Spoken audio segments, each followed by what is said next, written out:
السلام علیکم پیارے بچوں، کتابوں کی کہکشاں میں خوش آمدید۔ میں ہوں آپ کی میزبان دیا خان۔ کتابوں کی کہکشاں کی طرف سے آپ سب کو ماہ رمضان کی بہت بہت مبارکباد۔ رمضان بہت ہی مبارک مہینہ ہے، رحمتوں والا، برکتوں والا، اور اسی حوالے سے ہم اس مہینے ایک نیا سلسلہ لے کر آئے ہیں جو کہ حضور صلی اللہ علیہ وآلہ وسلم کے بچوں کے ساتھ حسن سلوک کے حوالے سے ہے۔ آج اس کی پہلی قسط ہے۔ ہمارے پیارے نبی حضرت محمد مصطفیٰ صلی اللہ علیہ وآلہ وسلم کا بچوں کے ساتھ حسن سلوک ایک مثالی نمونہ ہے۔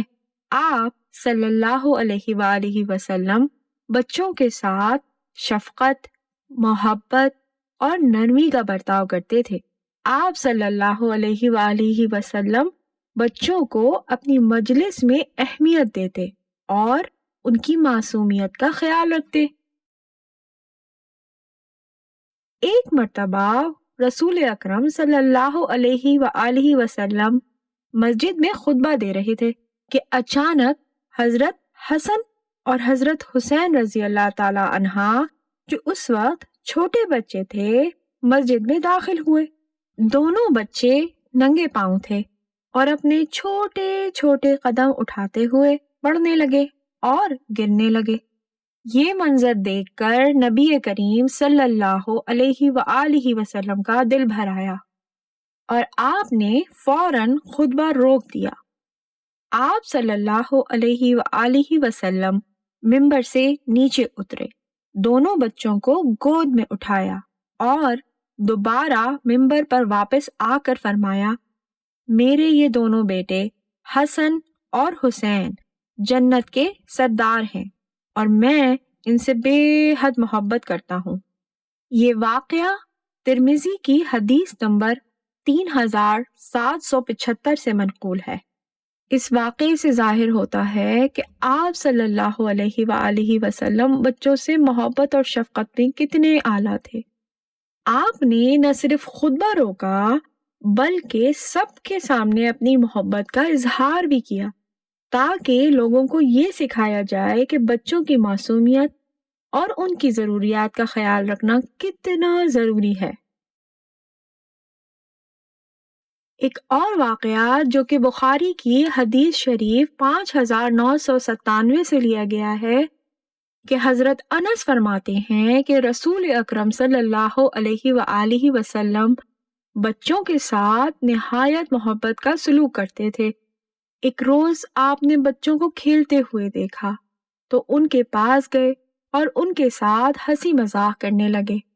ایک بچے کو گود میں اٹھا لیا اور فرمایا، جو لوگ بچوں پر رحم کرتے ہیں اللہ ان پر رحم کرتا ہے۔ ایک اور واقعہ جو ابو داؤد کی حدیث نمبر 4991 سے لیا گیا ہے کچھ اس طرح ہے کہ ایک موقع پر ایک خاتون اپنے بچے کو بلا رہی تھی اور کہہ رہی تھی کہ آؤ میں تمہیں کچھ دوں گی۔ رسول اکرم صلی اللہ علیہ وآلہ وسلم نے یہ سن کر پوچھا، تم بچے کو کیا دینے کا ارادہ رکھتی ہو؟ خاتون نے کہا، میں اسے کھجور دینے کا ارادہ رکھتی ہوں۔ رسول اکرم صلی اللہ علیہ وآلہ وسلم نے فرمایا، اگر تم نے کچھ نہ دیا ہوتا تو یہ جھوٹ شمار ہوتا۔ یہ واقعہ ہمیں بچوں کی تربیت میں سچائی اور دیانت داری کی اہمیت یاد دلاتا ہے۔ یہ واقعات ہمیں یاد دلاتے ہیں کہ بچوں کے ساتھ حسن سلوک، محبت اور نرمی کا مظاہرہ کرنا نبی کریم صلی اللہ علیہ وآلہ وسلم کی سنت ہے اور سنتوں پر عمل کرنے والوں کے لیے بہترین اجر رکھا گیا ہے۔ ہمیں بھی چاہیے کہ ہم بچوں کی تربیت کرتے ہوئے ان کی ضروریات اور جذبات کا خیال رکھیں اور ان کے ساتھ ایسا برتاؤ کریں جو ان کی شخصیت کی تعمیر میں مددگار ثابت ہو۔